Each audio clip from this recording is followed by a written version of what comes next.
well, you can just look at the TV. So you need me to go this way, yeah? Yeah, it's just I'm looking down at me on the screen. I almost think we got to put it down there. If anybody's watching, hello, this is a test. Remember, this Sunday, what time? 6 o'clock? Yeah. 6 o'clock Mountain Standard Time. We are going to be doing a live stream here. So we are testing this out. We want to see, first of all, how it records, what the lighting, what the setup is like. And this is very sure. I think I'm going to have to move the camera down so that I'm looking down here. We'll do it on a tripod. So that's one thing to note. So I'm just going to fill a little time here. So this live stream we're doing on Sunday, you can ask questions and answer questions. We're going to try to go through the questions that people have sent to benwoodruffalconry@gmail.com. And we're going to try to test that out and see how it works. Okay. Try. So this puts it in front of you, but... Yep, that's fine. Okay, looks like I've got to go a little lower. That's a little better, yeah. That's pretty close. There we go. Put where you want. There we go. Okay. Cool with Sure. those on the side? Yep. All right. So, howdy, everybody.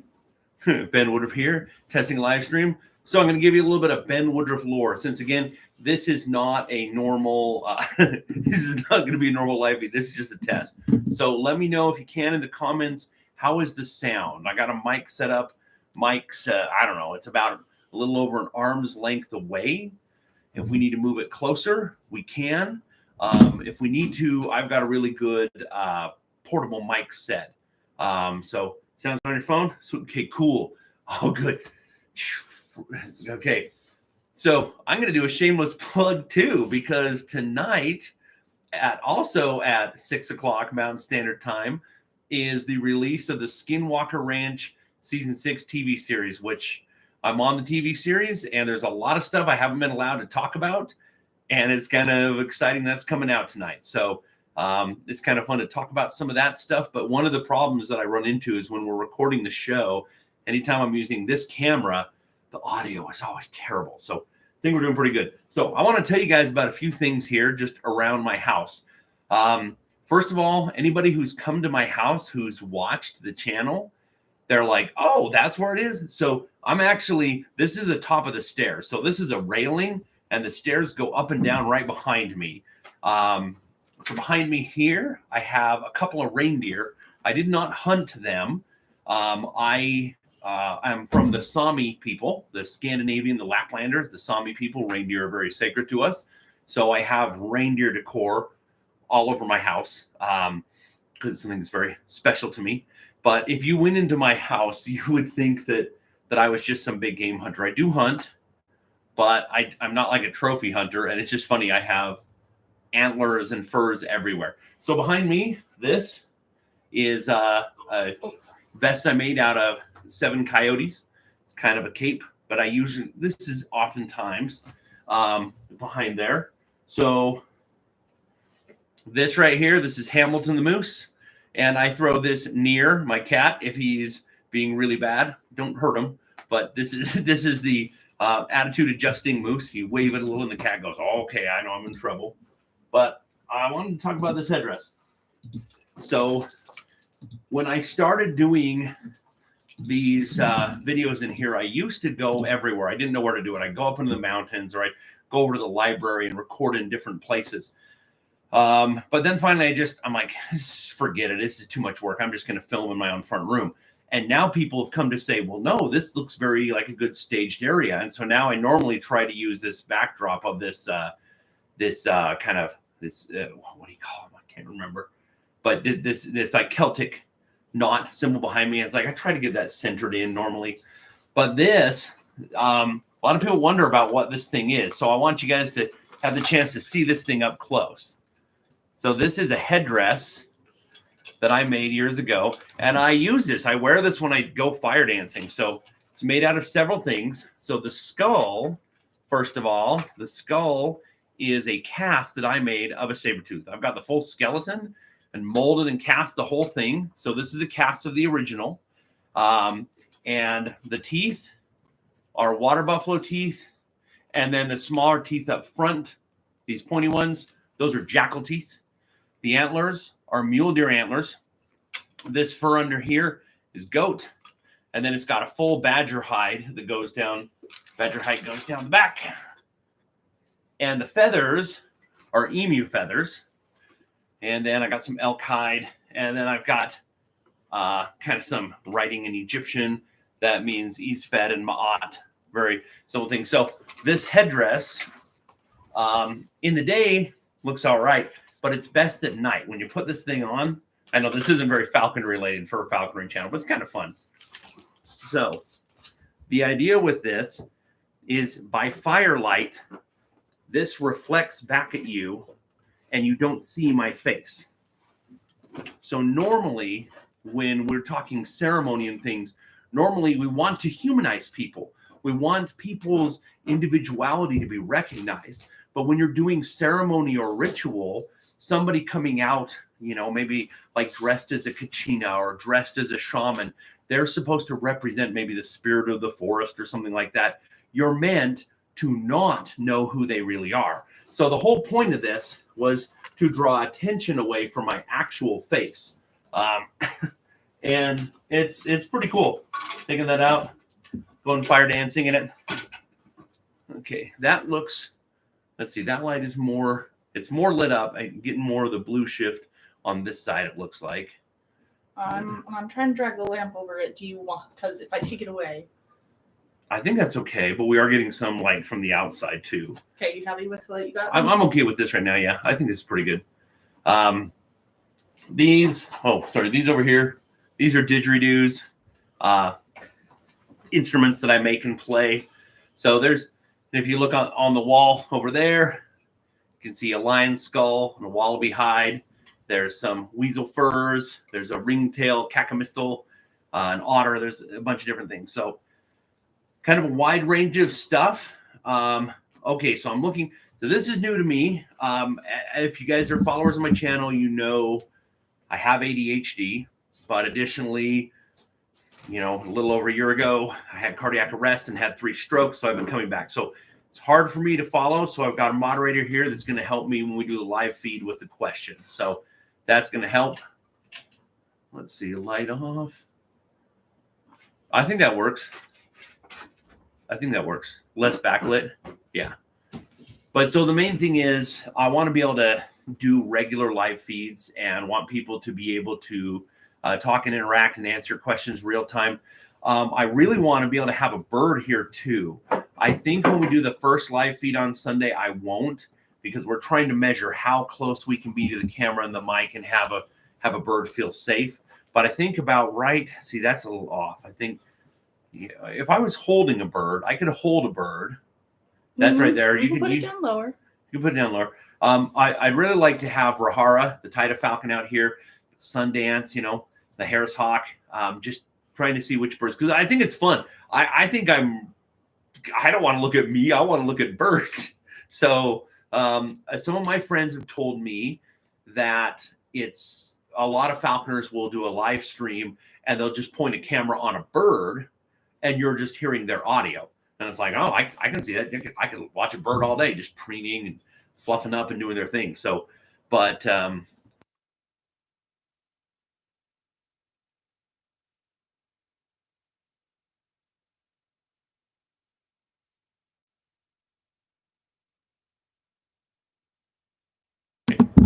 okay. So I think what we're gonna do, again, I am really new to live streams on Facebook. I mean, I'll do live videos on Facebook. Other than that, I'm not used to doing live streams. So there's a learning curve for me learning this technology, but I would like to do regular live streams. So I think one of the things, again, after I had those 3 strokes, I can't read fast. It's very difficult for me to read fast. I have to concentrate and look at it, and I don't have the ability to read quickly like normal. So I'm going to have a moderator when questions come up, and I'm just going to have her just tell me, hey, you know, just give me real time, just say whatever, and so I'll just have her just yell out to me any questions. Oh, so that's me.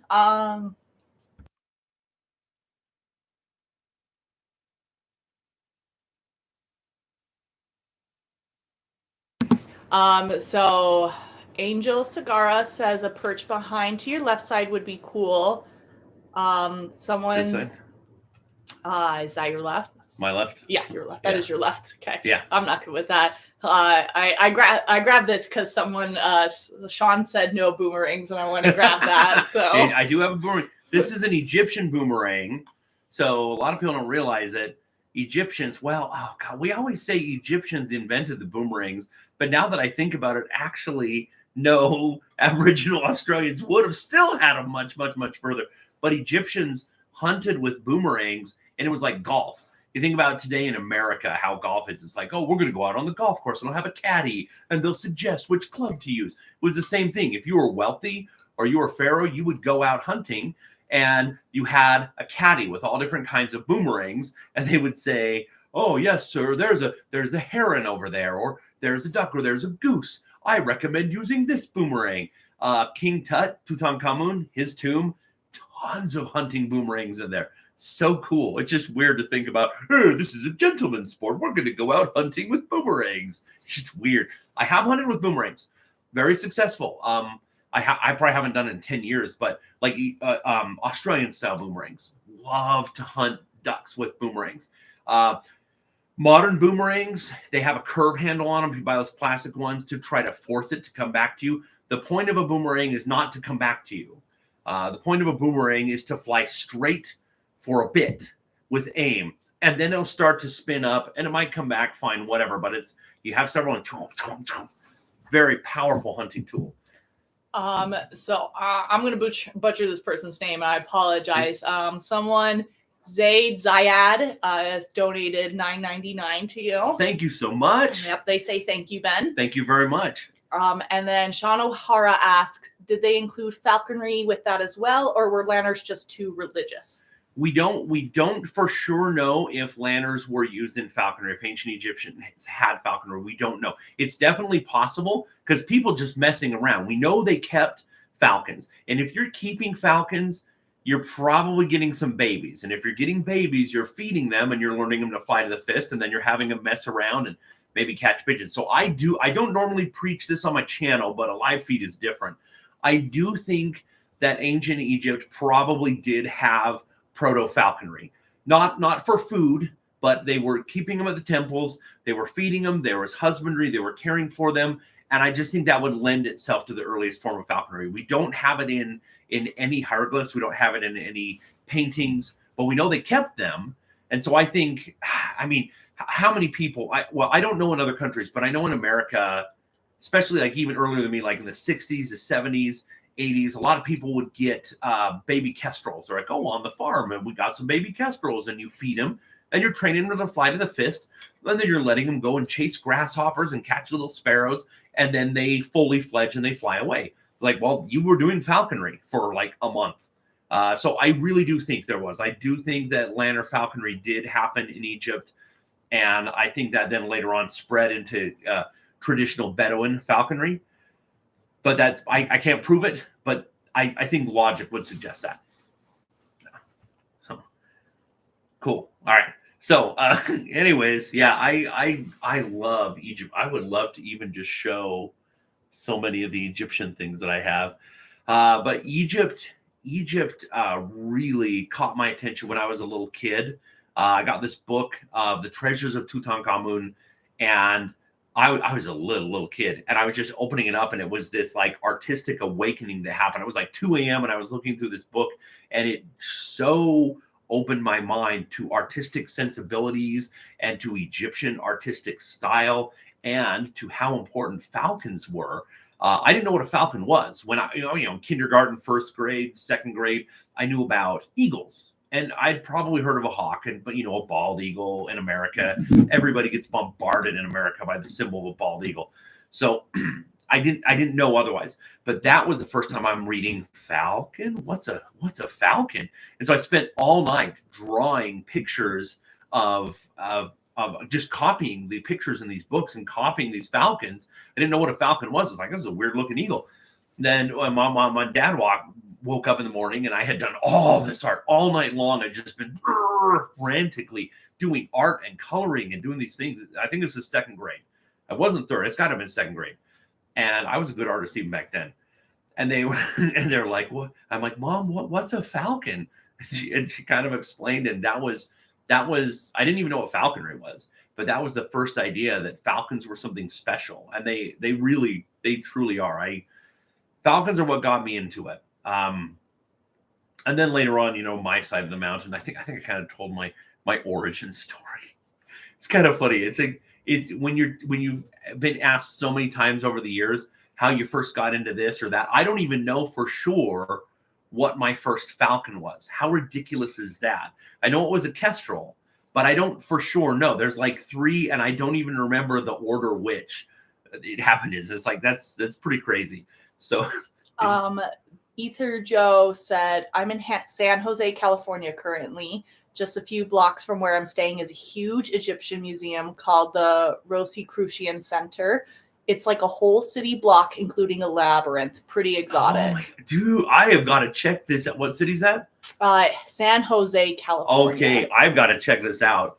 We have jack squat in Utah when it comes to Egyptian stuff. There's a little bit at the University of Utah Museum of Art. And that's it. There's just like a couple of figurines. And I thank you so much. I will definitely check that out. I got to get to California. Hopefully next year. I've got to go film at the Page Museum with the Ice Age stuff. I've got some videos coming, and I desperately want to film Ice Age animals. So that's another one. I have such a huge collection of skulls. You have no idea. I mean, I can't. Well, I'm gonna grab the camera and just point at least something here. Just looking over here by the TV, just crocodile skulls, just kind of hanging around. I have so many crocodilian skulls, and it's like, where do you put them?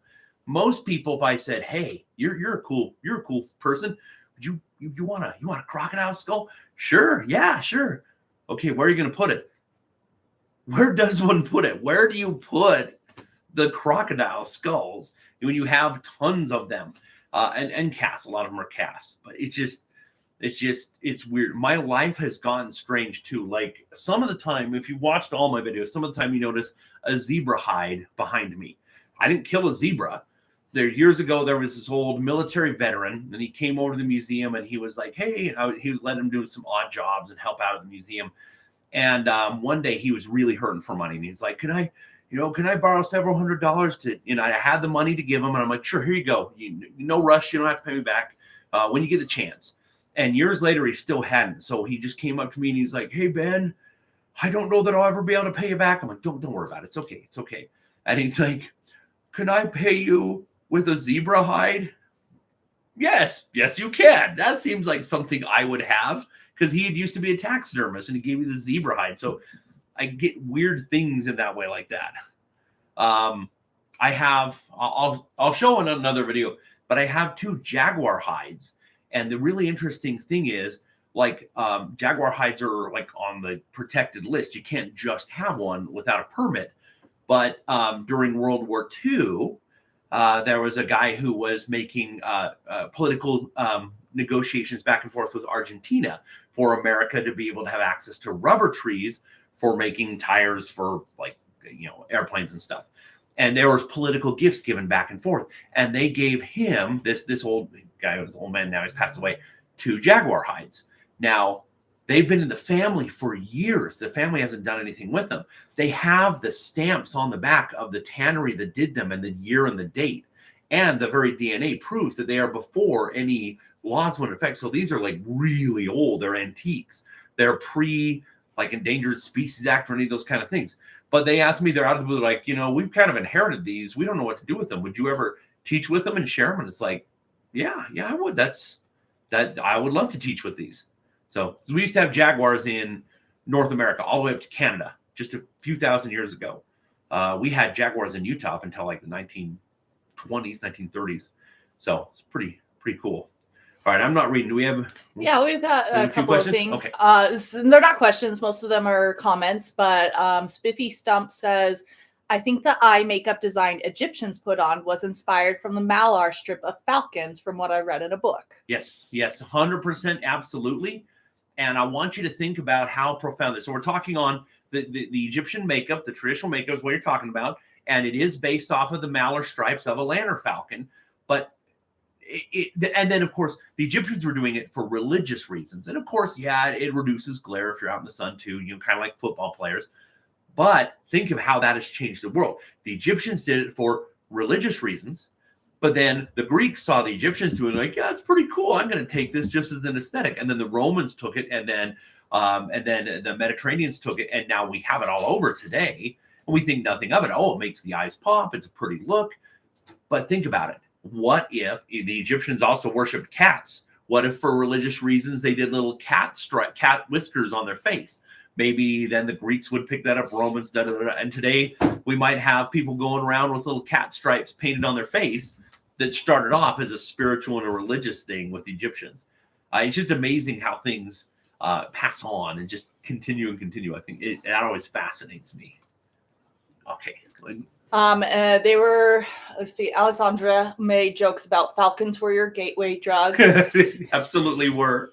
And then Sean O'Hara said, my side of the mountain was absolutely my starter drug. Then as a 10-year-old pre-internet, I read I had to apprentice for 2 years under another falconer. All I knew about apprenticing was from medieval days where a child would live with a blacksmith or the like. Mm-hmm. I knew mom and dad wouldn't let me live with a stranger for 2 years, so I dropped it. Took another 30 years to make that journey happen.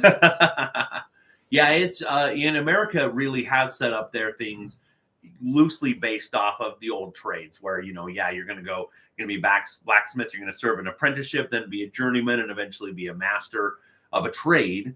And falconry was viewed as a trade. So, that's so the verbiage with American laws is you're an apprentice, and then they say general class, which is same as a journeyman, and then a master. But yeah, it's based off of it. And if you see my videos, I got pros and cons to that. There is good and bad to that. There's part of me that is grateful for the amount of protection laws we have in America, and there's part of me that resents it. And there's part of me that's like, forget it all. Let's have no laws whatsoever. And, I run the range. Any more? Let's see. I'm still getting used to the idea of because I'm seeing over here on the screen, but I can't read fast enough. Yeah, and I'll be very good if someone pops up to let you know. Okay. So yeah.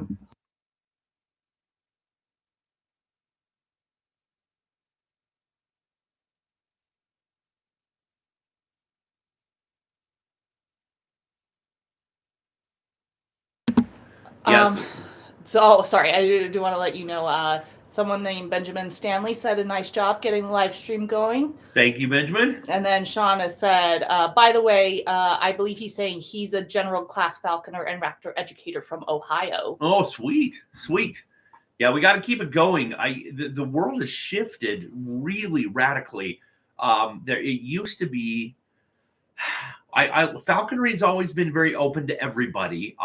Even when I was a kid, man and woman, it was not like this is a man's sport, but it seemed kind of like young boys wanted to be Robin Hood, or they wanted to be a knight.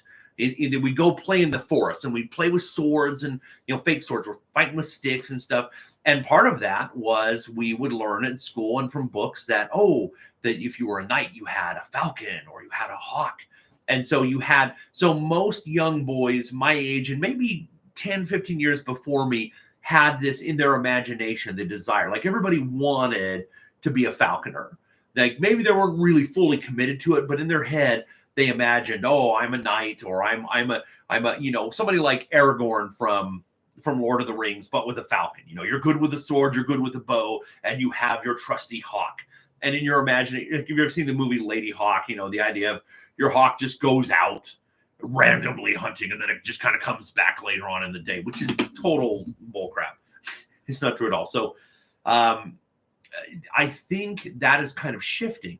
Now, I've seen a big influx in a lot of women joining the sport, which is great. I think everybody should be in the sport. Anybody who has a passion for birds, that's great. The more falconers, the better. the more people who want to engage and connect. And the nice thing about falconry is you don't have to do it forever. You can go in and out of it. I've got friends like John Griggs, who used to do the podcast with me, and now he's gotten busy with life. Life gets busy. You can get out of falconry and you can get back in and get back out. You don't have to just do it forever. You can just kind of gauge that. So that's really cool. But again, for me, it was very much this idea of like, I want to do this and I want to, it was almost kind of like a rite of passage. You know, you're going to build your first fire. You're going to shoot a bow and arrow for the first time. You're going to get proficient at shooting bows and arrows, and you're going to go to, we used to have like Cub Scout camp and Boy Scout camp, and you're going to shoot a BB gun for the first time, and then shoot a 22 rifle for the first time. And then it was like, okay, you're going to get your first falcon. You're going to train it to fly to the fist and train to hunt. So this was in the back of our heads growing up. It was kind of a rite of passage. And most people, again, about 10 years older than me, would have at least at some point gotten a baby owl from a barn or gotten a baby kestrel from a nest and raised it from a baby until the age of fledgling and set it free. And to this day, such people, if that's all they ever did, say, yeah, I dabbled in falconry. I did a little bit of falconry. We don't have that anymore. Now it's very different. And now you got this. You got people online all around the world. You can just watch. You can just talk to falconers. Well, that's true. You've gotten a few people cheering out where they're from. I've seen Canada, Texas. Someone recently said North Florida. Someone says I'm from Richmond, Virginia. Sweet. He says that they have an Egyptian exhibit that features falcon mummy and other artifacts. Cool. That's so cool. That's at the Virginia Museum of Fine Art. Let's see. You have a question from Amunra, who says, hi, Ben. Loved your dinosaur museum tour. Any chance of more dinosaur videos in the future? Yes. So I got a bunch they're already recorded and scheduled out, and I've got more that I'll be recording. So here's kind of what I've been trying to do. So this channel, originally, I just made a channel just because I had an account, and I just kind of put some random videos of it. I wasn't trying to do a falconry video. It was like, okay, if I casually do stuff. But back then, I don't know, was it 12 years, 15 years ago, something like that, there was a lot of really crummy falconry content getting out there. There was a lot of new falconers who were passionate but had no experience, and worse, had poor presentation skills. They and I'm not trying to rip on them.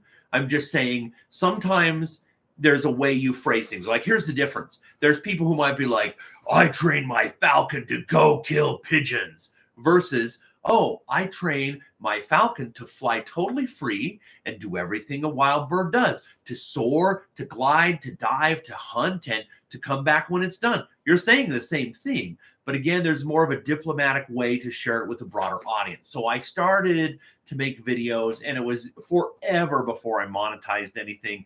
And even today, like I don't put mid-rolls in. It makes it, if you monetize, you got to do it at the beginning and the end, but I never do mid-rolls because like there's a couple I have, but I hate that so bad. So this evolved. This is getting to the dinosaur question, just have an ADD roundabout way. So, this evolved to that, but I started it's like, I have so many interesting hobbies and things I want to share, but I've got to be true because this is built on falconry. So my commitment is to still every week, right now it's Monday, every week have for sure a falconry video. I started to release more a week and the numbers kind of went down. So as of right now, for sure, every Monday, if not more often, do a falconry video.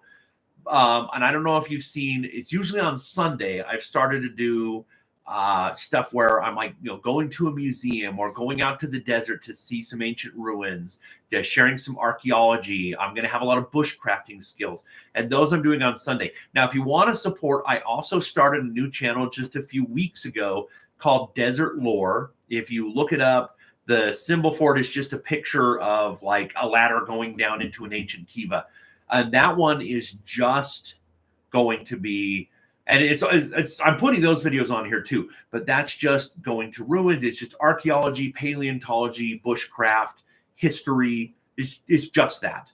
And I haven't started it yet, but in the next few weeks, I'm going to start another channel. It's probably going to be called Ben's Wildlife, which is lame. But it won't be falconry, but it'll be birds of prey, but also all other kinds of animals, because I don't want to busy this channel. I'll still keep doing always falconry on here, but I'll also do the desert lore stuff on here as well as on the desert lore channel. But I don't want to put snake videos on here. I don't want to put reptile videos on here or porcupine videos on here. It's like, I really should do my own channel for that. Because I mean, I've worked in wildlife and I've worked with animals you can't even imagine that, people only know me for the birds, but I've worked with everything. So be watching. I'll do an announcement on here when I do it. So I'll have a Ben's Wildlife channel. And if you check out Desert Lore, that's another channel I just started. So, but yeah, I will have more dinosaur videos. I'm going to have a lot of in-depth dinosaur videos. And for now, I will be putting them on here. But I promise the commitment is always first and foremost here to for sure always having falconry content. And I'll just have falconry content plus other stuff. Long-winded answer. More dinosaurs coming. All right. I got a couple of comments and questions for you. So we've got a hi from Ireland. Ooh. Hey.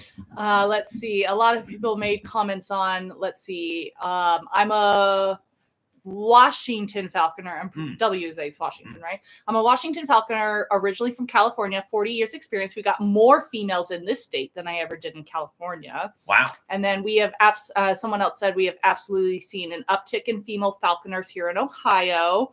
We have had an issue with bringing in other minorities to the sport. The more prominent it appears to be, the better. Let's see. And then Cynthia asked, when I was a youth, I saved an abandoned baby kestrel. How would I find someone in my area to apprentice today? So in today's world, so if you're in the United States, some states have really good clubs that help. Some do not. Utah waxes and wanes. Sometimes our club is great, sometimes it's not. So the best thing to do is to contact whatever state wildlife agency you have. So in the United States, you have to have federal protection and state protection, but the feds have backed way back, and they're just like, here's our standards. States, you got to follow it or just not have falconry, and that's it. Just automatically report anytime you get a new bird. Other than that, the feds have backed away. So it's all done by the state. So contact whatever state wildlife agency in Utah. It's the Division of Wildlife Resources. If you just look up, it's usually governed by whatever agency is also governing hunting and fishing. So if you just look up whatever your hunting and fishing department is for your state, and make a few calls. Some states make it hard to find. Utah does. Utah, you kind of have to search around the website to find it. Other states are really good about it. You can find it pretty easily. Utah's gotten better. It used to be really hard to find it. But yeah, just contact the state. So, let's see. Safergo says this channel has inspired my bird-loving self to start being involved with raptors. So thank you for your work. Sweet. I love all your videos. Sweet. Let's see. There was another question up here. I'm going back to it. Birdman asks, hey, Ben, I was wondering if you've ever thought about non-traditional falconry hunting, non-traditional game with non-traditional birds like shrikes and whatnot. I guess I will say this loosely. Don't want to incriminate myself too much. So I myself and some other mentor friends who are older than me have hunted with shrikes, but this is way back in the day when the laws were loose and we didn't know. There was no internet, and it was just everybody and their dog had a pet magpie for a season, and just that kind of stuff. So I have hunted with shrikes, both loggerhead and northern shrikes, and I know of I know 3 other people who are all related who shall remain nameless who also did. This is decades ago. So, but yeah, I do like the idea of hunting with.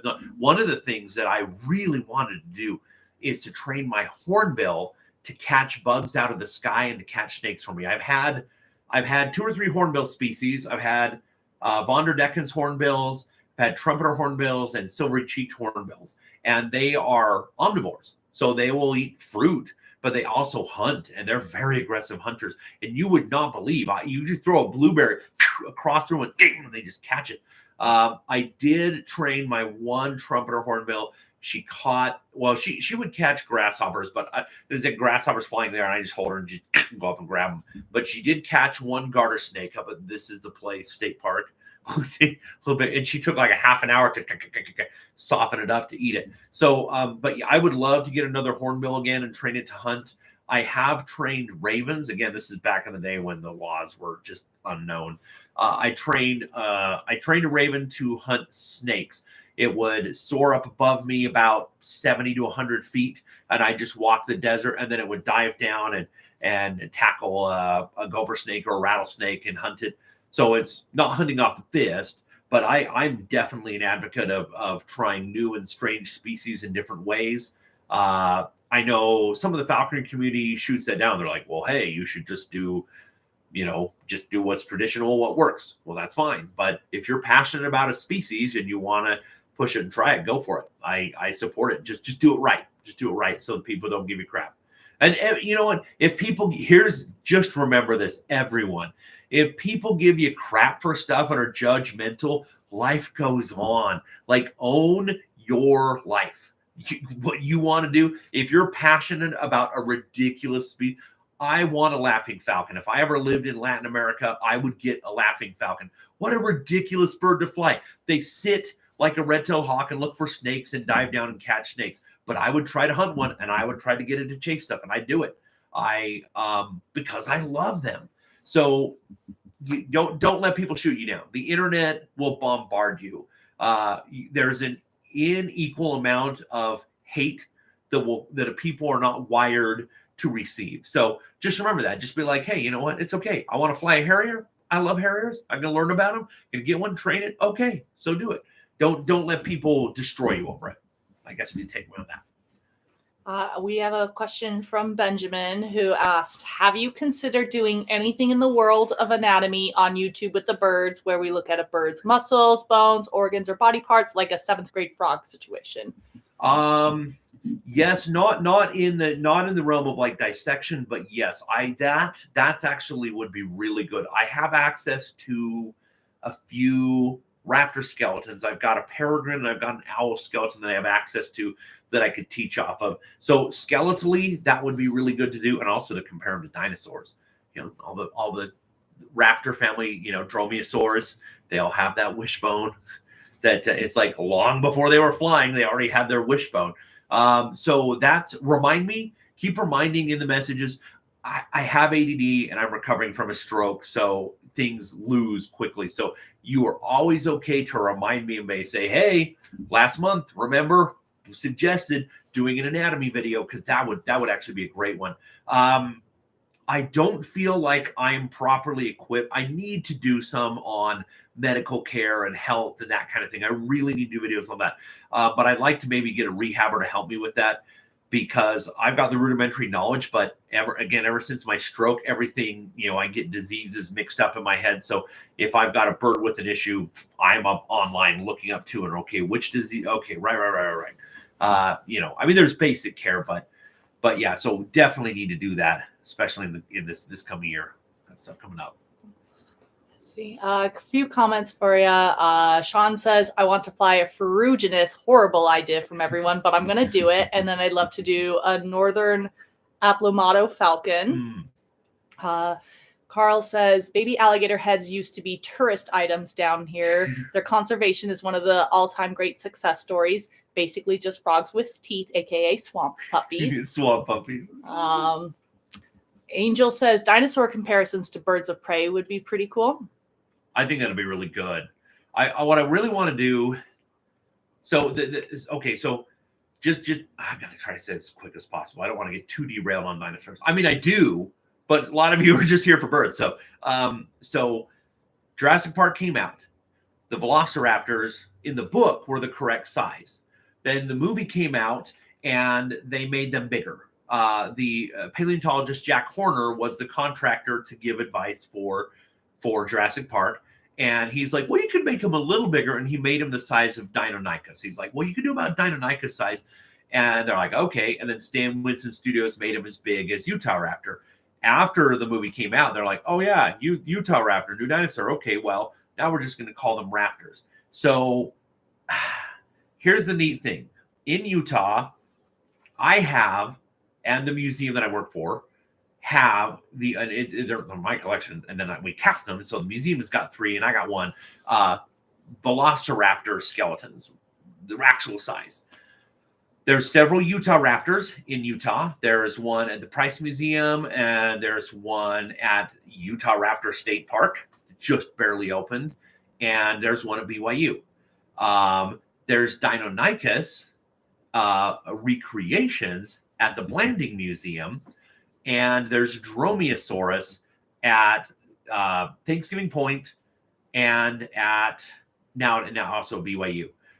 There is no Deinonychus skeleton, and I just found a cast available for $1,500, which is insane. That's like a $8,000 to $10,000 cast. So I desperately want to get that and then do a video, go to all these museums and be like, hey, we got all the big baddie dromaeosaurs here. We're going to see all of them. But I got to save up and get that Deinonychus skeleton first, because that was my favorite dinosaur growing up. It was Stegosaurus, but as soon as I found out about Deinonychus, absolute favorite.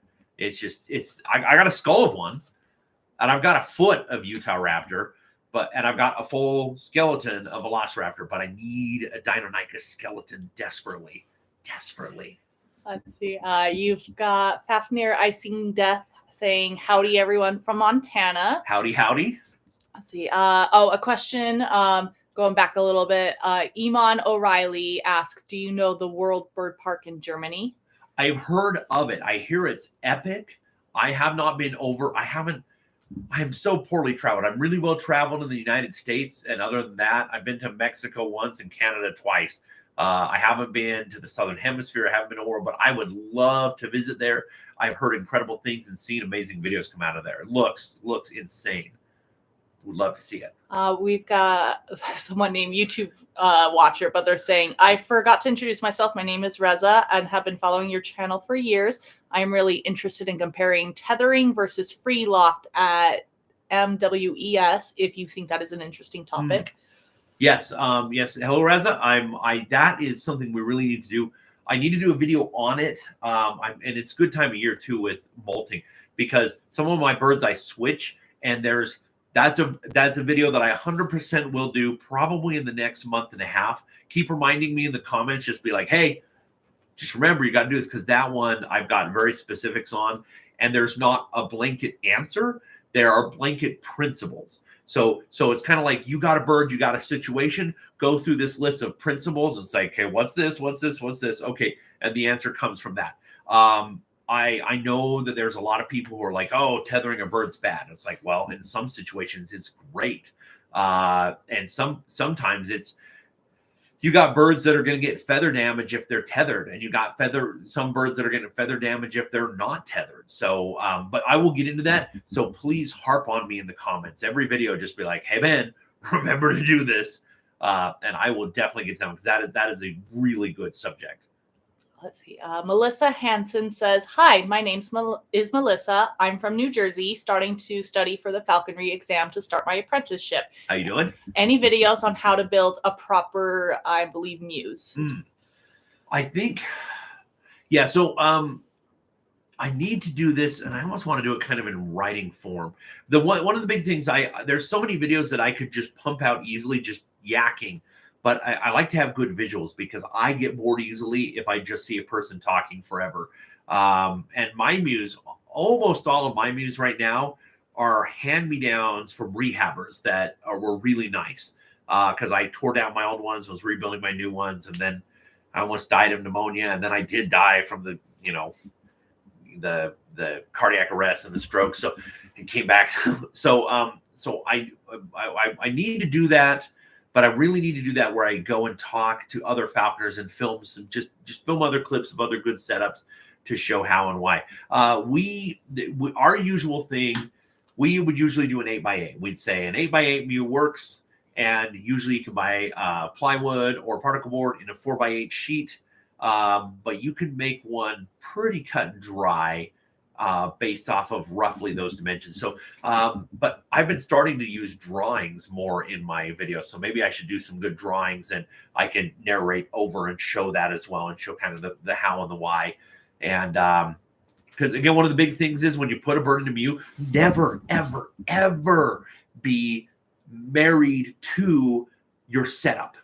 You're like, I got this perch, and oh, this is so nice, and here's where we're gonna have the water dish, and then your bird gets in there and they're bouncing off, and you find, oh, they're getting a little nick each time on the bottom of their foot, or they broke a tail feather the way when they're going around here. And adjust. Always be willing to adjust where your perches are, where your bath pan is, how high or how low perches are, what perching covering you are. Always be open to changing that. Don't just be like, the bird's, just keeps bumping over here. No. Just change it. Just radically change it, and you can have it go well.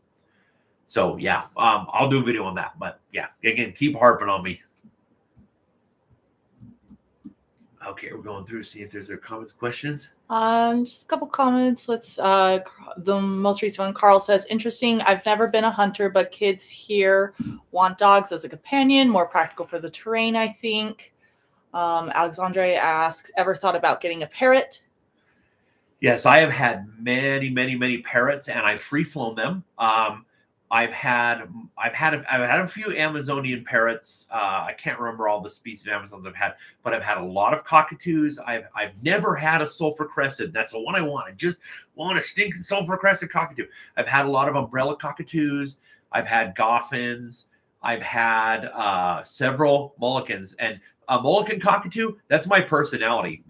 Just insane. I had a mullican cockatoo that I rescued from a bad situation, and that sucker, she got me in so much trouble all the time because she just ride with me, and like we pull up to the drive-through, and the lady would be giving the food, and she'd be like, "Hey, hot stuff," and the lady's like, "What?" And I'm like, "It's my bird," and she'd go and hide. She'd always do stuff like that to get me in trouble, stuff that I wouldn't say. So a lot of macaws. I've had a lot of macaws. I've had a lot of green-winged macaws. I've had a metric ton of blue and gold macaws. I had a endangered red-fronted macaw. God, I might be getting that wrong now. Call me out if I'm wrong, guys. Because again, I'm retracing memories after having a stroke, and I think it's a red-fronted macaw, but there's an endangered species of macaw, and I crossed that with a blue and gold, which is pretty cool. I have had green wings. I've never had a scarlet, and I desperately want one. If you keep watching my videos, because both here and on my new Desert Lore channel, I'm going to be going in depth on macaws in the New World, on the trade, on how they were kept, how they may have been flown, and how they were used ritually, and just how important it was that on foot, macaws were brought up from tropical Mexico all the way as far north as Utah. It's insane. So I love parrots. Parrots are not for everybody. It's a lot of work. I keep parrots if I'm doing wildlife education, if I'm actively going out and doing shows, or when I was the director of animal life at Evermore Park. Hey, I can give hours a day of time to macaws, but that's why I don't have one now, because I don't have time to. But I would still take a scarlet. If I had a scarlet, I would do it. But yeah, I have worked with a lot of parrots. I feel like I work with some smaller ones too, like Congo parrots. There's some that I'm forgetting. Conures. I worked with conures. I have never had my own African gray, but I have trained them for somebody else's show. And African grays are really cool. So, but yeah, I love parrots. They're incredibly intelligent, have a wicked sense of humor. Let's see. I do have a question. Do you recommend mews having double doors? From Spiffy Stump. It's wise. It depends. Short answer, yes. And kind of the story behind mews, like it's always for the safety of the bird not getting out if it lunges at it. But again, there's certain ways around that. So it is wise. If it's a matter of budget, if you're getting into falconry and you're strapped and you're young and you're trying to build a mew and it's taken all your finances to do it, yes, just don't walk in and feed at the front door. Just get your bird to train to, like, I'm going to feed it outside of the mew, or feed from a chute, like have a chute at the back end of the mew where food goes in there during the molt so they don't lunge at you and take off. Because obviously that can be really, really bad. One of the reasons I don't even show mews, I had years ago, I had a double door, double locked Mew. Somebody broke into it with lock cutters, broke in, took my bird, set it free. So my bird's out looking for me. I'm looking for it. And apparently that same day it killed a seagull and was on the ground eating it. And some lady called and said, there's a bald eagle that killed our state bird. Utah state bird is a California gull. So the wildlife officer came out. It hopped up on the wildlife officer's fist. He saw the band and saw, so he called up the DWR office and said, hey, here's the band number. Who does this belong to? They said, Ben Woodruff. Here's his address. Oh, it's 2 streets over. So he knocks. I wasn't home. So I went to a rehabilitator that lived like 3, 4, 5 blocks away, gave it to them and said, hey, this belongs to Ben Woodruff. Here's his phone number. Call him and can you get this bird back to him? Well, they didn't call me. And months later, this officer was talking to me and he's like, hey, how's your bird doing? I'm like, never got her back. He's like, what? I gave him to the rehabbers. Like, what? So I went to the rehabbers and they're like, yes, we have your bird. They had it in a crate, a wooden crate, like this big for transporting pigeons. And the peregrine was bashing to get out and it shattered its keel bone. And I'm like, thanks for my bird. They're like, yeah, sure. Took the bird home and it was so damaged and the keel was so bashed up and was infected on the inside of the keel that the bird had to be put down. So I'm like, so that's why I'm always kind of conscientious about talking about where I live or showing my facilities and even a double door, people still got in. If people want to get in, they're going to find a way. So kind of a sad story, but you never know what's going to happen. Apologies. Let's see. Sean says, here in Ohio, you need a sponsor before you can even test. Most sponsors want to instruct you on the proper mews before you build your own. Your state may vary. That makes sense. That makes sense because you don't want to spend the money to build something and then have some inspector come out and be like, no, you got to redo this. I mean, that's a drag. That's kind of frustrating, but I can see the logic behind it at least. Avalon Hog says, would love to see a video about training dogs and hawks to hunt together. That's what I need to do. I don't usually use dogs, but I have a lot of friends who do. I got friends who we've done Salukis, German short hair. I've done a lot of German short hairs. I've done a lot. Yeah, I need to do that. Because it's something to behold when you see a working dog keyed in well with a falcon or hawk. It is absolutely incredible. So I promise to get to that eventually. We will do dogs. Let's see. Someone says, I saw a pic the other day of a peregrine possibly attacking a blue heron by striking right at its long, skinny neck. Yeah, they absolutely can. Peregrines, sometimes they'll do that for hunting purposes, but sometimes they do that just for territory. Like, you're too close to my nest, and they go after them. And it's insane. I mean, it's just like having a cinder block with a jet pack and talons that come in and just, it's scary. It's scary when they're coming down at you. See, someone says, Avalon said he had 100 parrots at one time. Oh, that's so cool. That's dedication, man. But I mean, that's epic. That's epic. It just becomes a life. It's just like Falconry becomes a way of life, but even more so because raptors are smart, but it's a different kind of smart, and it's a conservative smart. It's like, let's think what we're doing here. Let's, figure things out. How can I conserve energy? Where parrots are social and they want to socialize with you. Some of the things people accuse us of with raptors, like, oh, what if they're not happy? It's like a red-tailed hawk isn't thinking about whether or not it's happy or not. It's thinking about, am I full or not? It's not like, am I getting enough social time? Am I getting enough love? But a parrot absolutely is. They want to be social. They want to be where the action is. They want to play. And parrots tease. That one cockatoo I had, it was hilarious. My in-laws, which I didn't care for. They're not my in-laws anymore. This macaw did not like them. Not a macaw, cockatoo. This is the Mullican cockatoo. And so it didn't like them and it didn't like their kids. And so it would be like, it would get down to the bottom of the cage and be like, come here, pretty bird. It would say that, pretty bird, come here, and just talk really, really quiet. And the little kids would come over to the bottom of the cage, and then she'd like flare up her crest and go, "Ah, ah, ah," and just scream. Like, if you've ever heard a Molken, you can hear it like half a mile away. They're so loud, and just scare the kids and start banging her head against her beak against the cage. Just freak, make and tell the kids were crying. And then she'd climb up to the top of the cage and start doing a human laugh. Like, the bird had a sense of humor and a little trickster side. It's like, I want to harass these kids and tease them and mock them. It's like, you're a little stinker, but I mean, I gotta respect that level of intelligence. You have a sense of humor. So God, that's awesome. Having that many parrots would be wild. Be cool. Carl says, Gentle Ben was a TV show set here in Florida about a family that had a pet black bear.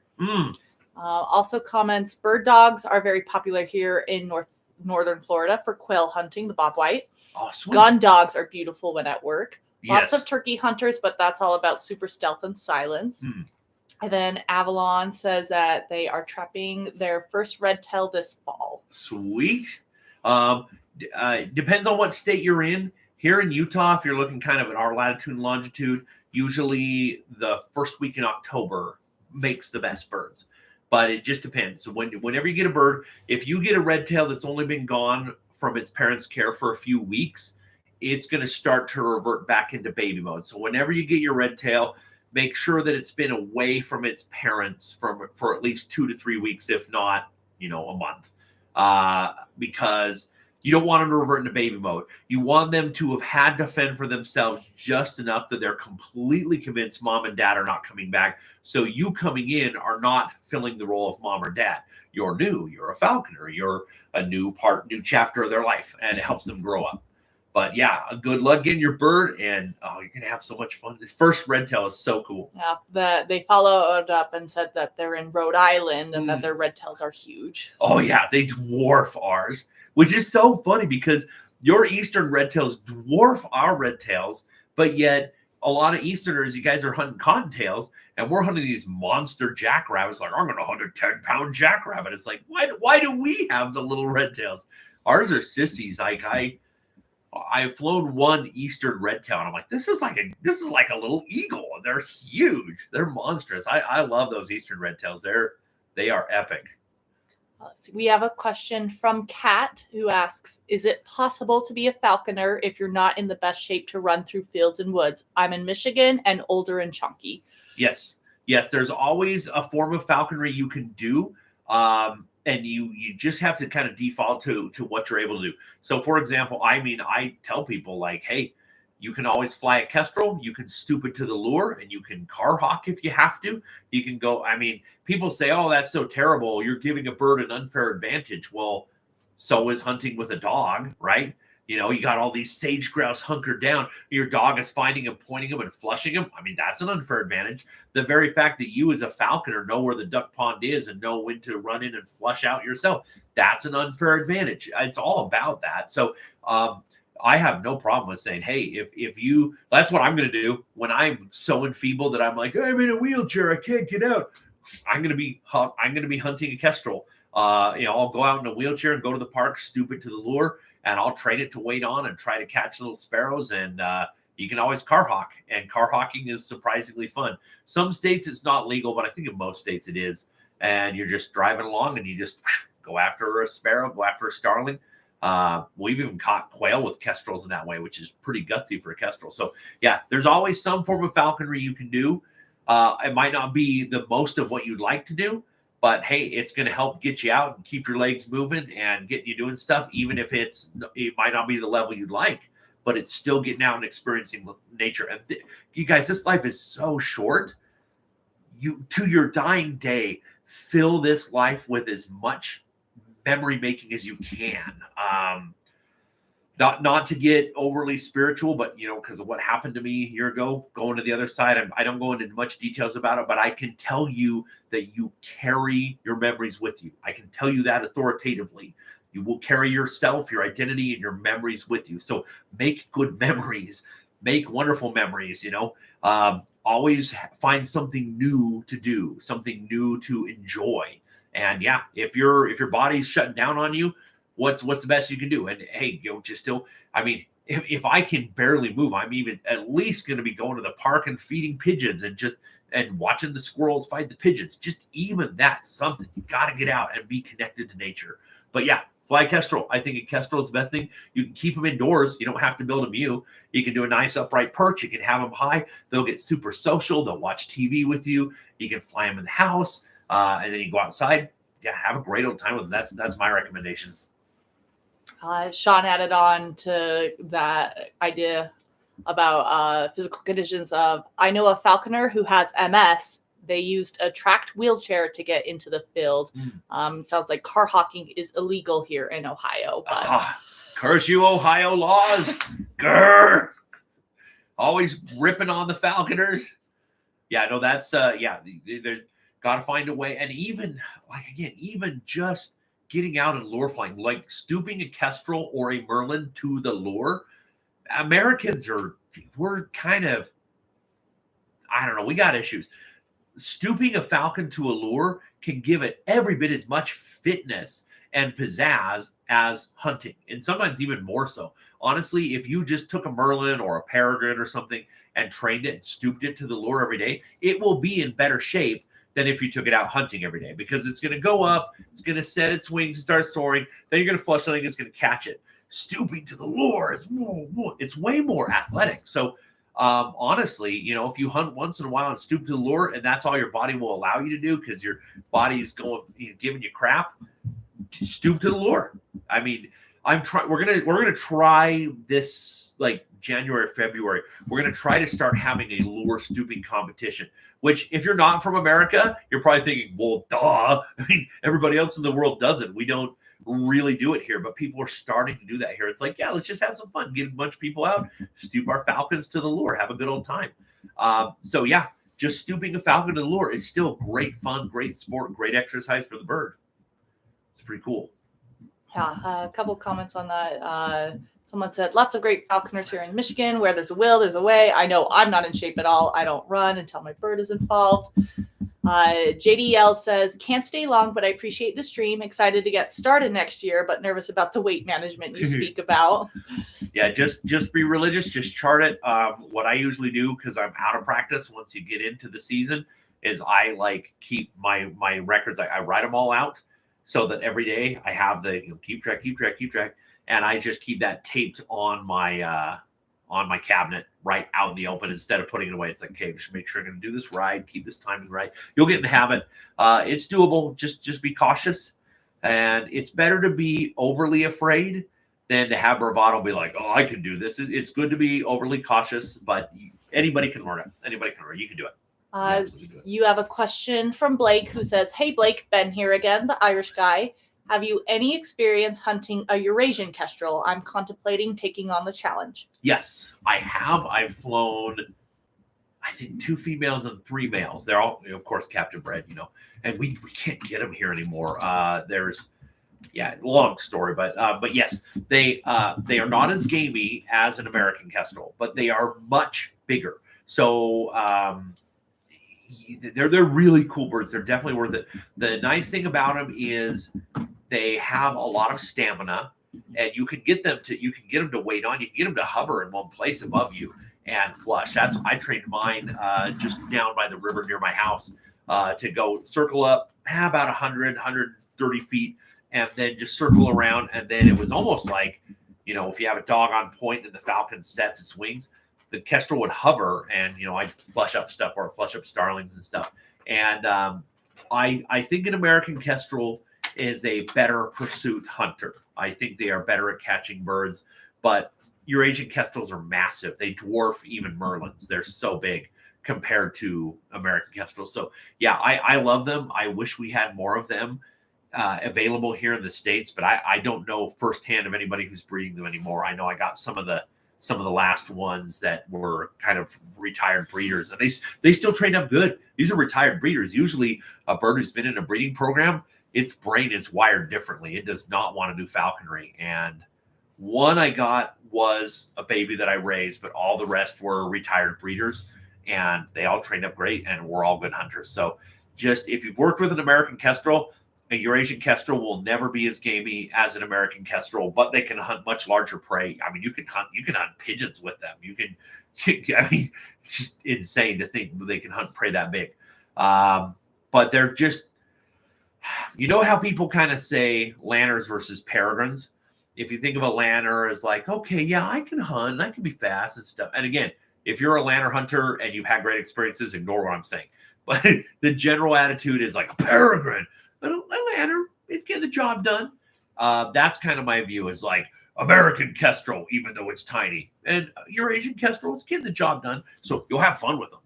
They're great. Their heads are so poofy. They're so weird. Like, I don't remember. I think I was using a Cooper's hawk hood on them, because they just actually have really right down here, really kind of right here. They have really poofy feathers.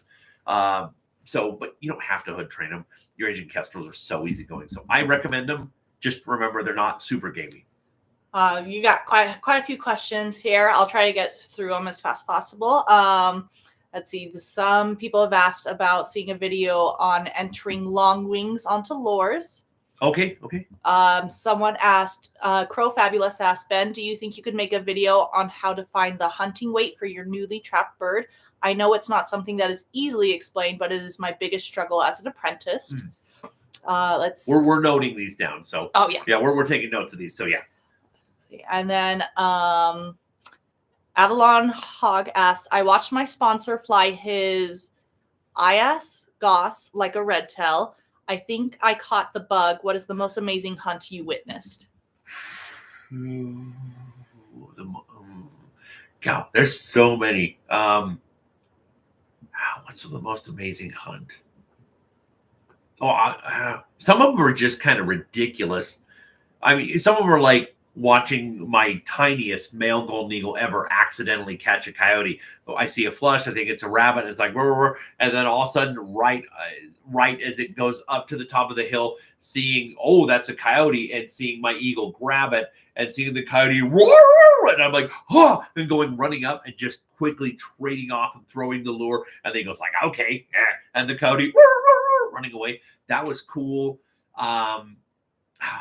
One of the ones, some of the things that are amazing is that how when a raptor can see, we always say, oh, survival of the fittest. And if you're a gimpy, the predators will take out the gimpy animals first. We say that, but you see that in falconry. I remember flushing up a flock of, it got to be at least 500 sparrows. They all flush up, and my Cooper's hawk goes diving, and it goes into the flock. It's passing 20, 30 feet of sparrows. I'm like, what are you doing?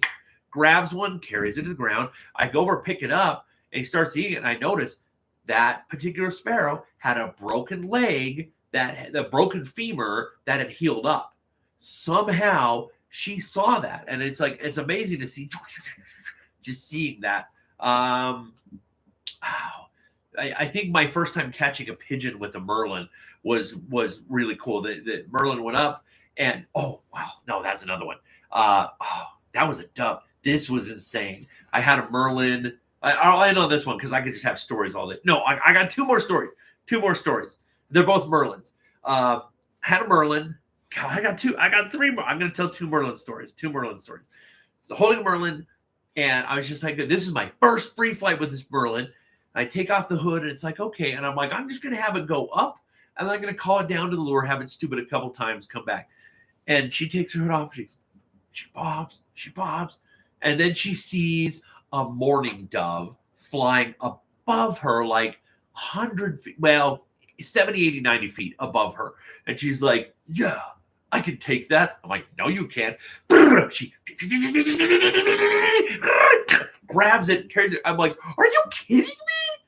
There's no advantage. That's a dub. Those suckers are fast. You're going 1,000,000 miles an hour, and you caught up. I'm like, that's insane. So that was one other merlin story. I had a merlin working a whole flock of starlings.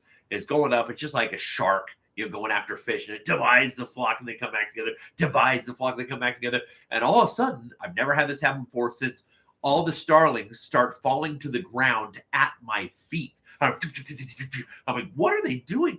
And I realized they're evading the predator, and they think, well, humans are dangerous, but not as dangerous as that falcon. If we get right by this human, then that'll be okay. So she comes down, and and she's like, okay, idiots. So she comes down, and she had a starling in each foot. She caught 2 starlings, and she's like 2-3 feet away. She's like, I did good, didn't I? And I'm like, that's hilarious. But yeah, I'd have to think if I had the all-time greatest hunt, I'd have to think it through. But those are a few. Let's see. I got a couple of questions on the wings. Kat asks, so wait, as a falconer, lure flying is okay. I thought you needed to be actively hunting them. I'm still at a point I can go through the brush, just not fast. I've been out with the young falconers. Yeah. So falconry by definition is hunting.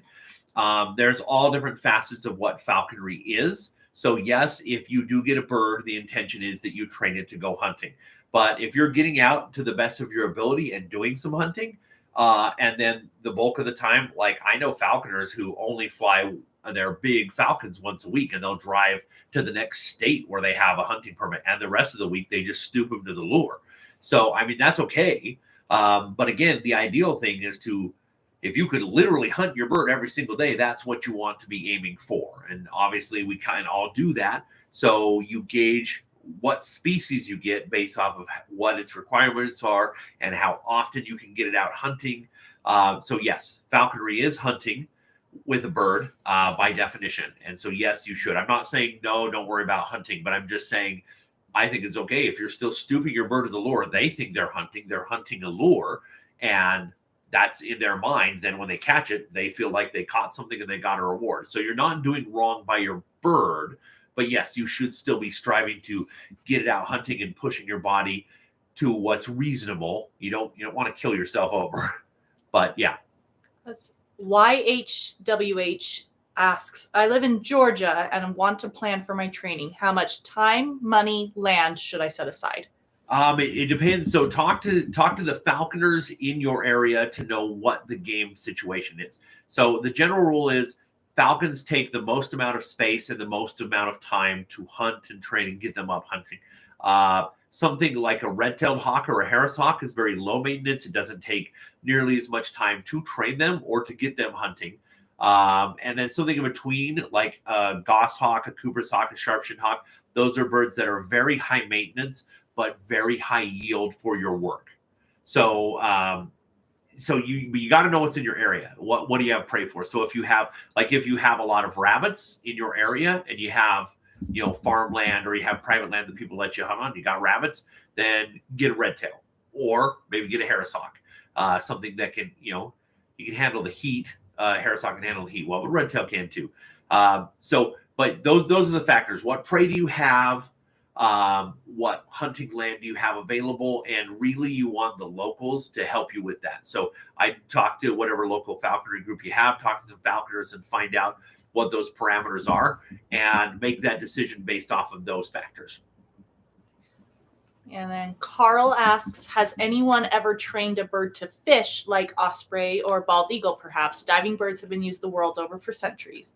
Yes, there's a guy named Kennan McClendon who has pioneered it. There's back in the day, I've got, if you look up ospreys in my videos, Kennan McClendon, he's got a YouTube channel, and he wrote a book on it. I bought it.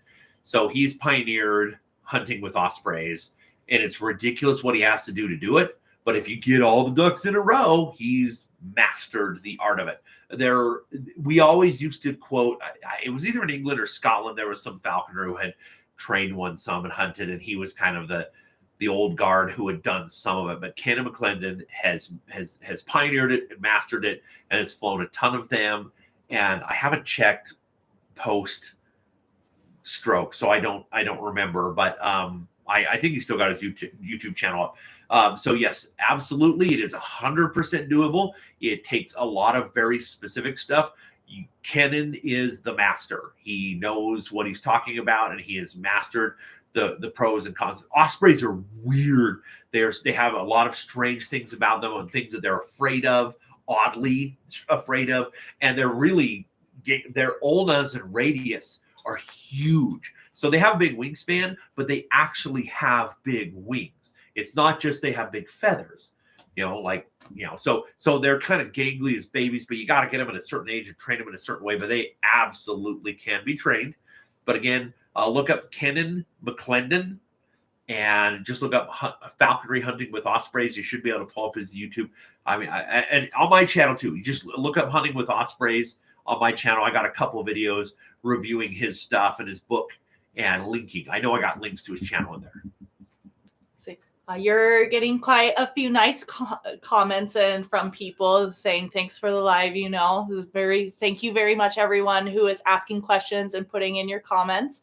Let's see. And remember, this is a test. This isn't our official first live feed. This is just testing the equipment and the mics out. So this upcoming Sunday, right? Sunday at 6 o'clock Mountain Time, we'll do an actual proper one. Although this is evolving into one. This was just going to be like, hello, hey, is the microphone working? That's what this is supposed to be. But it's been fun to already be talking. So yeah, so. Let's see. Yeah, so people have been very nice, very kind. Let's see. Some people have been asking how your recovery's been going. It's been, I'll give an honest on that. Really hard. It's been good, but it's been really hard. With where I'm at, I still, if you watch my other videos, I'm still climbing up mountains and scaling cliffs and stuff, but I'm like stopping like every 40, 50 seconds and resting. My heart's still having a hard time. My brain most of my memories are back. Reading is incredibly difficult. I have to really focus and concentrate when I'm reading. There's apps that will put the first letter of every word in red, then I can read fine. And numbers are screwy. Numbers are really messed up for me. I can't reliably read numbers. But other than that, I'm pretty back to normal. I'm back. I'm working in the Hutchings Museum in Lehigh. It's a really cool place. And the Skinwalker Ranch TV show, they used me all last summer, and they were really accommodating towards me if I needed to take a breather. They were really good, and they're going to have me back again this next month. So there's no way I can thank all of you enough for your support of the channel and for the GoFundMe we did. That's the only reason why I'm even afloat. That's what it was able to cover all my medical bills and keep a roof over my head.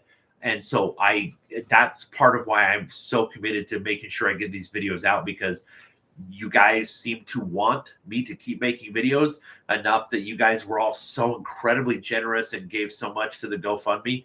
So I'm trying to do this, and it's like, I can't work a normal job now, at least unless things get better. It's like most jobs require reading fast and the ability to crunch some numbers. And so I can still educate, I can still teach, I can still make videos. So that's what I'm trying to do in addition to working at the museum. So it's been a rough road, tons of physical therapy, tons of frustration, and tons of nights bawling my eyes out when my memory wasn't working really well at the beginning. It was rough. And it's still frustrating, but it just reminds me just to what a gift it is to be alive, because they said that I was going to be a zombie. They said I was going to be a drooling, blind zombie. I would never work again. I would never drive again. And I was just going to be just drooling in a chair. That's what they had said. So to go from that to this, it's pretty good. And you guys all helped me. That was part of it. That was one of the first things they showed me. My friends and family in the hospital were like, look at all these videos. I'm like, I made all these videos? What?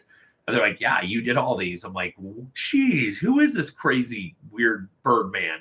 So all of your guys' support reminded me I had something to fight for, that I needed to keep fighting, and I needed to get back to being me as much as I could and get back to making these videos. So thank you a trillion times over. Yeah. Very much appreciate it. YHWH says, this is awesome. Your educational videos are 100. I've learned a lot, especially about birds you never get to see or hear much about. Keep it up. Avalon says, your videos have been such a staple for me throughout my journey to apprenticeship and even through cancer surgery. Thank you for the hard work. Pazku says, we believe in you. Harold says, you're a falconry treasure bred. Just a lot of really nice comments. Thank you all so much. Thank you. We do have a couple more questions that are in here. Jonathan Mulligan asks, how many hours of care would you say a kestrel requires a week during the hunting season? It depends on how close you have, because part of it is transportation. I mean, the daily care isn't that bad. It's less than an hour. If you have, especially, I say keep your kestrel inside, and if it's there, then part of your socializing training is just every day it hanging out with you. It's seeing you. It's that is part of what normally you're going out to your view. You're having to hold your bird and socialize it, but it's sitting right next to you, so socializing is happening. So you've got 10 minutes worth of food prep and weight management and charting things, and then going out and flying it, however long you're flying it in the field. So I would say, normally they say at least an hour a day for a bird. And for a kestrel, I mean, I used to just go next door. I lived in an apartment and I had 2 kestrels, and I'd walk across the street to a field. I just sent them free out the front door, and they'd follow me across the road to the field, and then we just go hunt both of them. So it doesn't have to take a long time, but in the beginning, you're taking a little more time getting them used to handling and socializing. But if you have a bird inside, half the training is happening when you're not even training them. So, but I'd say, 45 minutes to an hour every day for kestrel. Eurasian Scopes Owl says, I find it interesting how many, at least all the tribes I'm aware of, all revere the eagle, but the owl is seen as the opposite. But the Innu people from Japan have an owl deity, which is interesting. Fuscos, sorry if I'm butchering your name, asked, have you ever played D&D, Dungeons & Dragons? I haven't. I would like to. I've also been told that if I did, I would probably get so sucked into it with my personality that I would not have time for falconry. But I have many friends who are and absolutely love it. Absolutely love it.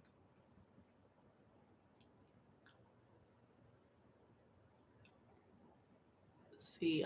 Carl's following up says Athena / Minerva's, sorry about that, animal was the owl. Oh, Athena, the goddesses. Okay, yeah. That's their. You do have a very strange mix. In Mesoamerica, owls are absolutely evil.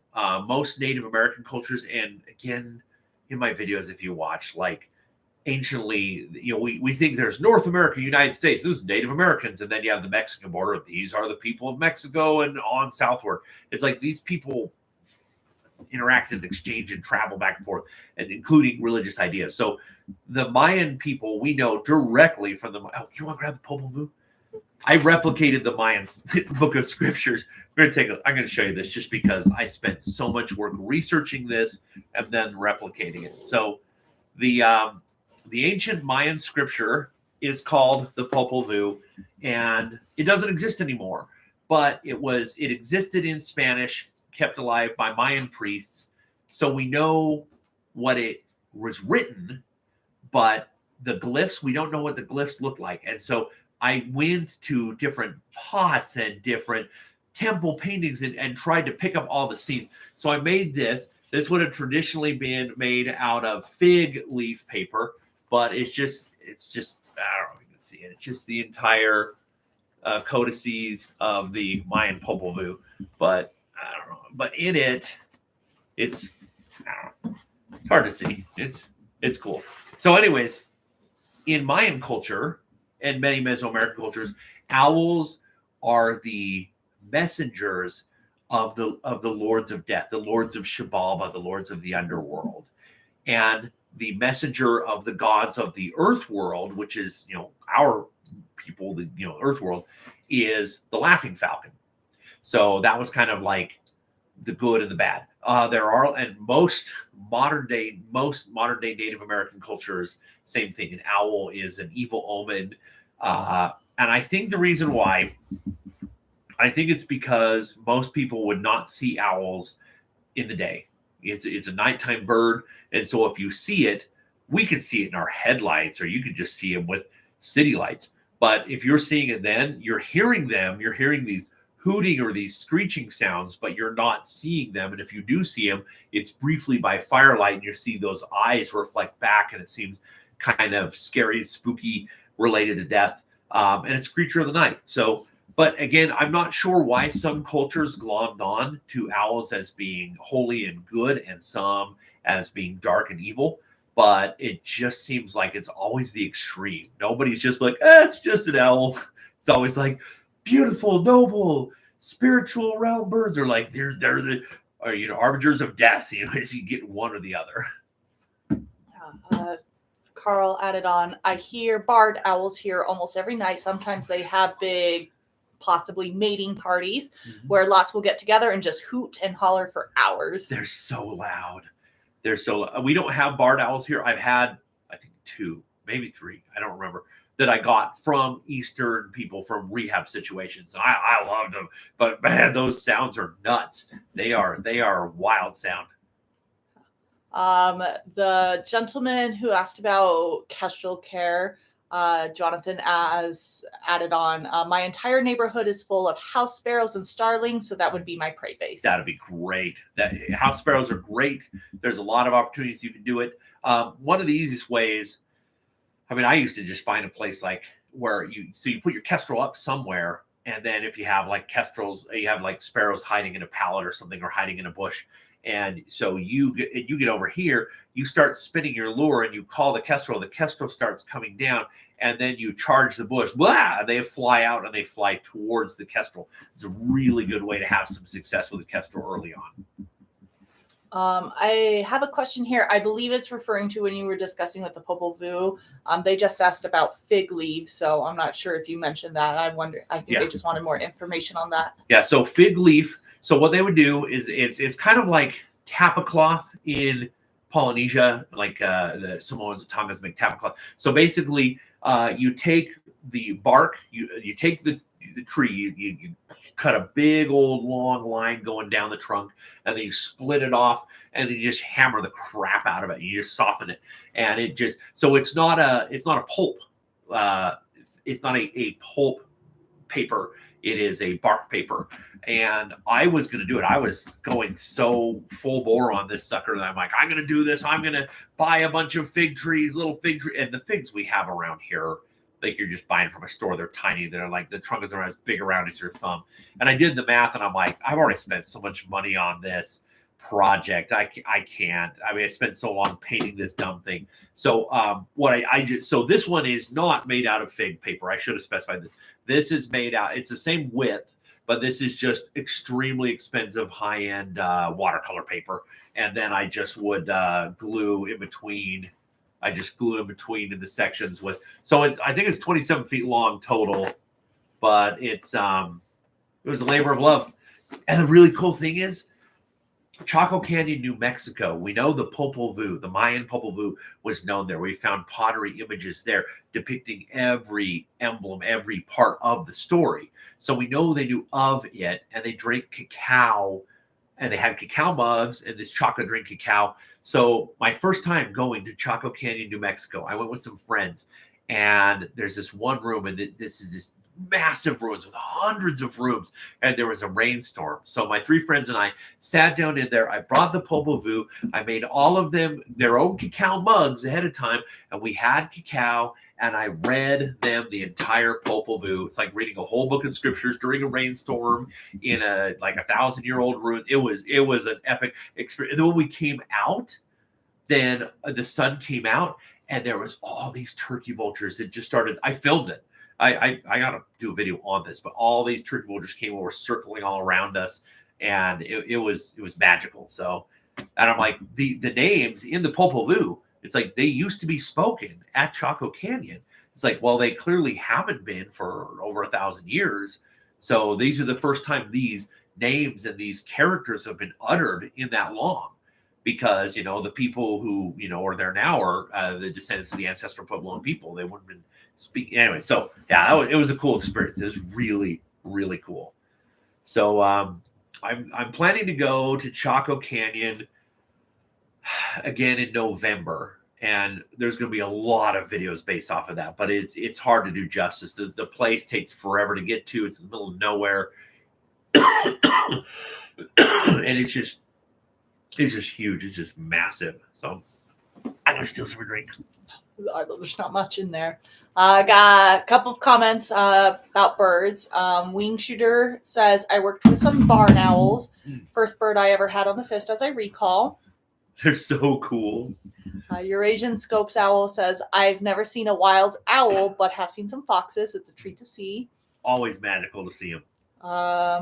Carl says we had a breeding pair of red tails near my yard this spring, and they were very loud and chatty as well. Yeah, it's just something magical about having them by you, like living by you. If you go out there in the field, you're looking for something, see it fine. But if it's like, hey, just right outside, I got these.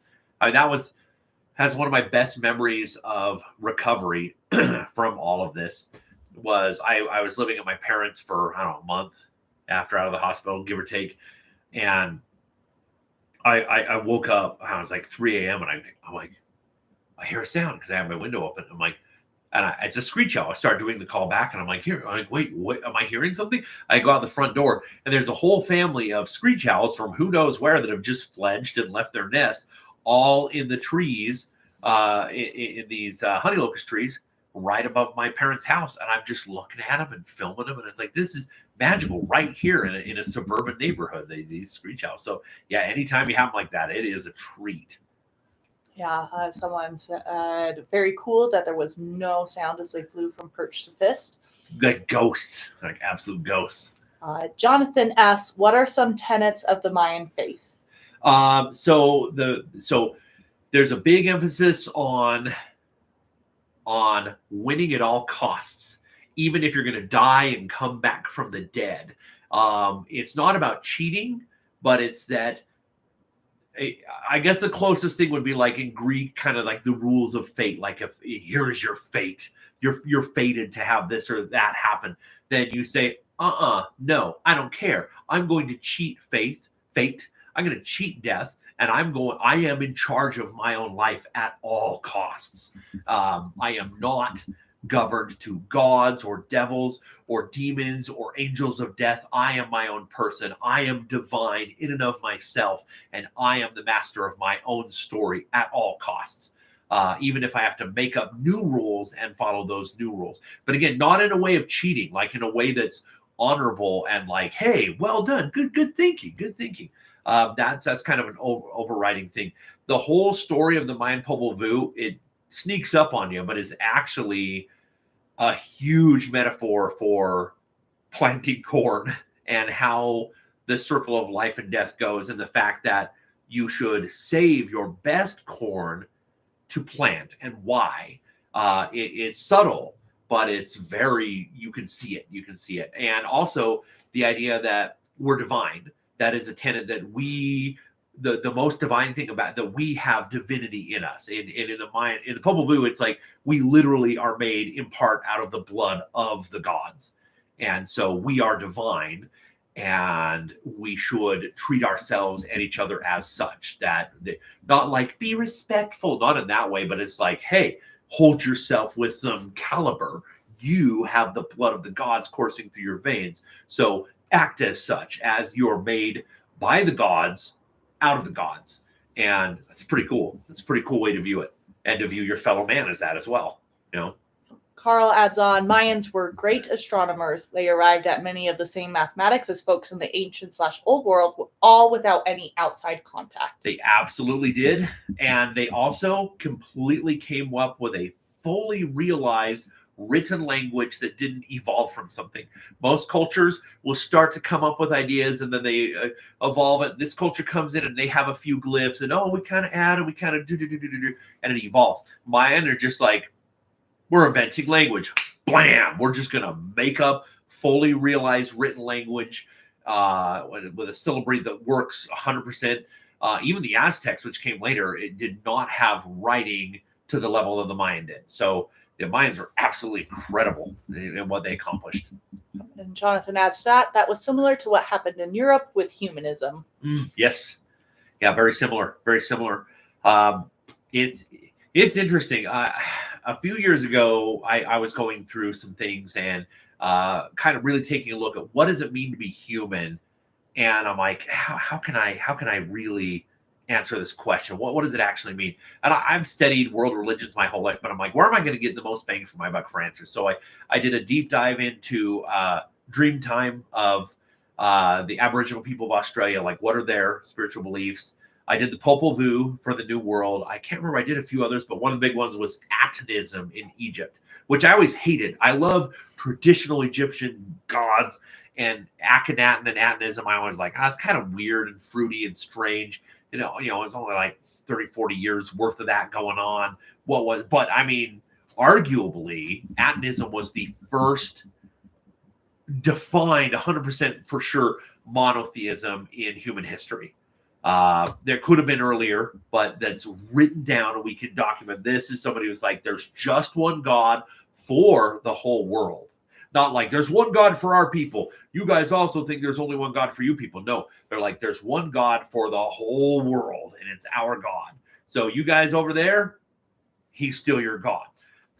So I did a deep dive into that, and that was illuminating too. But the Popol Vuh, I mean, it's permeated my art for a decade now. Mayan and Mesoamerican, and then again, those connections in the southwestern United States, Arizona, New Mexico, and northwestern Mexico, that kind of Colorado, Utah.